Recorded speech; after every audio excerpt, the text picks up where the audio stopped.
दोस्तों चैनल को सब्सक्राइब करें और सब्सक्राइब करने के साथ बेल आइकन को जरूर दबाएं। वीडियो को लाइक और शेयर करने का जरूर प्रयास करें। चलते हैं पहले क्वेश्चन की ओर। पहला क्वेश्चन दोस्तों आपकी स्क्रीन पर, भाषा के मुख्य कौशल है। ऑप्शन नंबर 1 है लिखना और सुनना, ऑप्शन 2 है पढ़ना, ऑप्शन नंबर 3 है बोलना, ऑप्शन नंबर 4 है उपरोक्त सभी। तो भाषा के मुख्य कौशल 4 होते हैं दोस्तों, 4 कौशल होते हैं। वो होते हैं सुनना, बोलना, लिखना और पढ़ना। उपरोक्त सभी आपका यहां पे सही रहेगा दोस्तों। नेक्स्ट क्वेश्चन की बात करते हैं। भाषा के मुख्य तत्व होते हैं, भाषा का मुख्य तत्व होते हैं या होता है, ध्वनि होती है, संकेत है या चिन्ह है या सभी है। तो भाषा के मुख्य तत्व है, भाषा के मुख्य तत्व दोस्तों ध्वनि भी होती है, संकेत भी होता है, चिन्ह भी होता है। मतलब ये सभी के सभी है जो भाषा के क्या होते हैं, मुख्य तत्व होते हैं। नेक्स्ट क्वेश्चन की ओर चलते हैं दोस्तों। 3 नंबर क्वेश्चन है आपका, बालक को भाषा शिक्षण की शिक्षा देने का माध्यम होना चाहिए राष्ट्रभाषा, मातृभाषा, द्वितीय भाषा या प्रादेशिक भाषा। बालक को भाषा शिक्षण की शिक्षा देने का माध्यम कौन सी भाषा होना चाहिए? तो कौन सी भाषा होना चाहिए? मातृभाषा होना चाहिए दोस्तों। नेक्स्ट क्वेश्चन की ओर चलते हैं। 4 नंबर क्वेश्चन है दोस्तों, मातृभाषा का अर्थ है परिवार की भाषा, मां की भाषा, पिता की भाषा या उपरोक्त सभी। तो दोस्तों जो मातृभाषा होती है वो परिवार की भी होती है, मां की भी और पिता भी, तीनों की भाषा होती है, उसी को कहा जाता है उपरोक्त सभी। आपका यहां पे क्या रहेगा? सही रहेगा। नेक्स्ट क्वेश्चन है, मातृभाषा का मुख्य उद्देश्य होता है, क्या होता है? मानसिक विकास, शारीरिक विकास, बौद्धिक विकास या उपरोक्त सभी। तो मातृभाषा है उसका जो उद्देश्य है दोस्तों, मुख्य उद्देश्य वो क्या होता है? मानसिक, शारीरिक और बौद्धिक विकास, तीनों होता है। तो आपका सही ऑप्शन रहेगा उपरोक्त सभी दोस्तों। नेक्स्ट क्वेश्चन की ओर चलते हैं। नेक्स्ट क्वेश्चन है, मातृभाषा की प्रमुख शिक्षण विधियां हैं आगमन विधि, निगमन विधि, अनुकरण विधि या उपरोक्त सभी। तो मातृभाषा की जो प्रमुख शिक्षण विधि है वो है आपकी अनुकरण विधि दोस्तों। 3 नंबर ऑप्शन है जो आपका सही रहेगा। अनुकरण करके ही मातृभाषा को सीखा जाता है। चलते हैं नेक्स्ट की ओर। भाषा अधिगम के कारक होते हैं भाषा विज्ञान, व्याकरण, भाषा कौशल या उपरोक्त सभी। पूछा क्या है कि भाषा अधिगम है उसके कारक होते हैं। कौन कौन से भाषा अधिगम के कारक होते हैं? तो भाषा विज्ञान भी होती है, व्याकरण भी होती है, भाषा कौशल भी होते हैं। उपरोक्त सभी आपका क्या रहेगा? यहां पे सही रहेगा। चलते हैं नेक्स्ट क्वेश्चन, क्वेश्चन नंबर 8 की ओर। 8 नंबर क्वेश्चन है, शिक्षण अधिगम प्रबंधन प्रत्यय के प्रवर्तक हैं। वेरी वेरी इंपॉर्टेंट क्वेश्चन है दोस्तों ये। शिक्षण अधिगम प्रबंधन प्रत्यय के प्रवर्तक कौन है? B.S. ब्लूम है, रॉबर्ट ग्लेसर है, B.O. स्मिथ है, I.K. डेविस है। तो बात किसकी की जा रही है? बात की जा रही है शिक्षण अधिगम प्रबंधन। जो शिक्षण अधिगम प्रबंध प्रत्यय है उसके प्रवर्तक है दोस्तों I.K. डेविस। 4 नंबर ऑप्शन आपका क्या रहेगा? सही रहेगा। नेक्स्ट क्वेश्चन देखते हैं। शिक्षा के उद्देश्यों का वर्गीकरण किया है, किसने किया है? रॉबर्ट मेगर ने, रॉबर्ट मिलर ने, B.S. ब्लूम ने, B.O. स्मिथ ने। तो दोस्तों जो शिक्षा के उद्देश्य है उनका वर्गीकरण किया है B.S. ब्लूम ने। इंपॉर्टेंट क्वेश्चन है दोस्तों ये भी। चलते हैं नेक्स्ट क्वेश्चन की ओर। नेक्स्ट क्वेश्चन है, शिक्षा के उद्देश्यों का वर्गीकरण है क्या? ज्ञानात्मक, भावात्मक, क्रियात्मक या सभी। तो शिक्षा के जो उद्देश्य हैं वो ज्ञानात्मक भी होते हैं, भावात्मक भी होते हैं, क्रियात्मक भी होते हैं। मतलब ये तीनों ऑप्शन क्या है आपके? सही है दोस्तों। नेक्स्ट क्वेश्चन देखते हैं।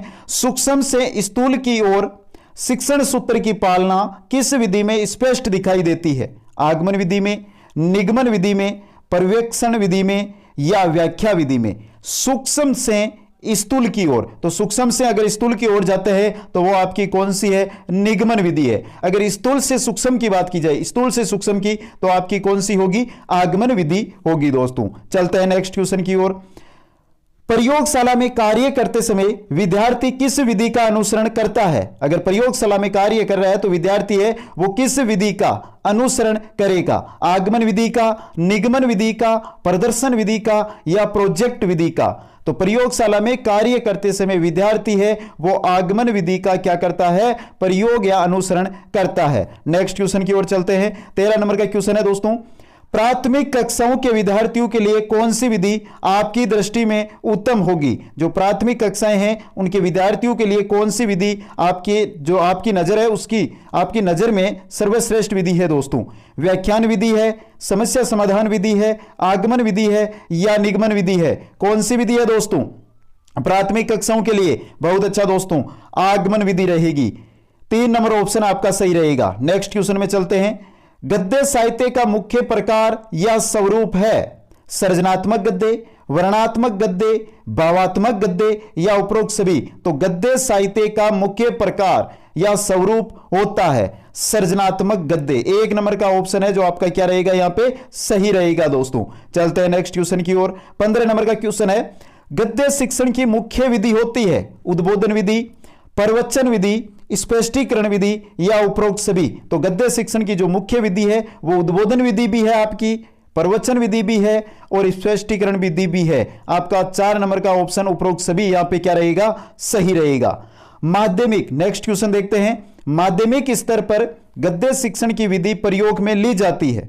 माध्यमिक स्तर पर गद्य शिक्षण की कौन सी विधि प्रयोग में ली जाती है? अर्थबोध विधि ली जाती है, व्याख्यान विधि ली जाती है, प्रश्नोत्तर विधि ली जाती है या उपरोक्त सभी विधियां हैं जो काम में ली जाती है। तो बात की जा रही है माध्यमिक स्तर, और माध्यमिक स्तर के लिए गद्य शिक्षण की जो विधि है वो कौन सी है? प्रश्नोत्तर विधि है जो काम में ली जाती है। नेक्स्ट क्वेश्चन में चलते हैं। Question number 17। मानक भाषा के लिए अनिवार्य शर्त है। क्या शर्त है दोस्तों?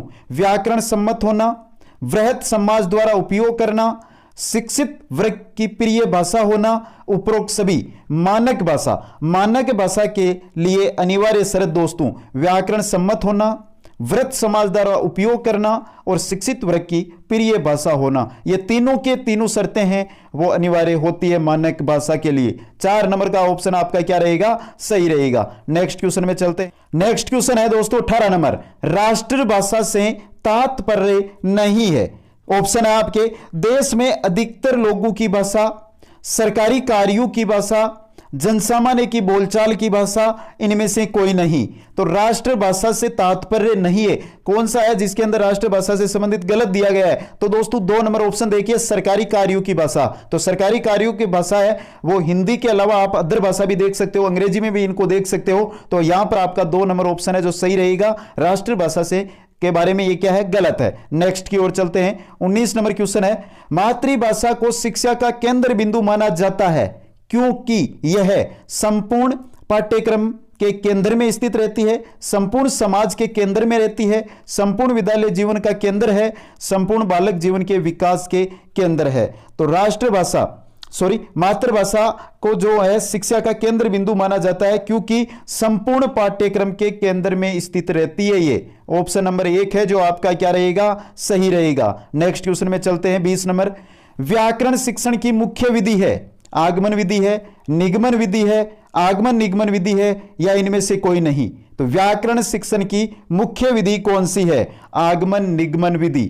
ऑप्शन नंबर 3 आपका क्या रहेगा? सही रहेगा। नेक्स्ट क्वेश्चन में चलते हैं। 21 नंबर क्वेश्चन है दोस्तों। गद्य शिक्षण की प्रभावशाली शिक्षण प्रविधि है। गद्य शिक्षण की प्रभावशाली शिक्षण प्रविधि कौन सी है? व्याख्या विधि, स्पष्टीकरण विधि, प्रत्यक्ष विधि, इनमें से कोई नहीं। तो गद्य शिक्षण की जो प्रभावशाली शिक्षण प्रविधि है वो है आपकी स्पष्टीकरण प्रविधि, स्पष्टीकरण विधि दोस्तों। 2 नंबर का ऑप्शन है जो आपका सही रहेगा। दोस्तों एक बार कमेंट करके बता दो वीडियो कैसा लग रहा है।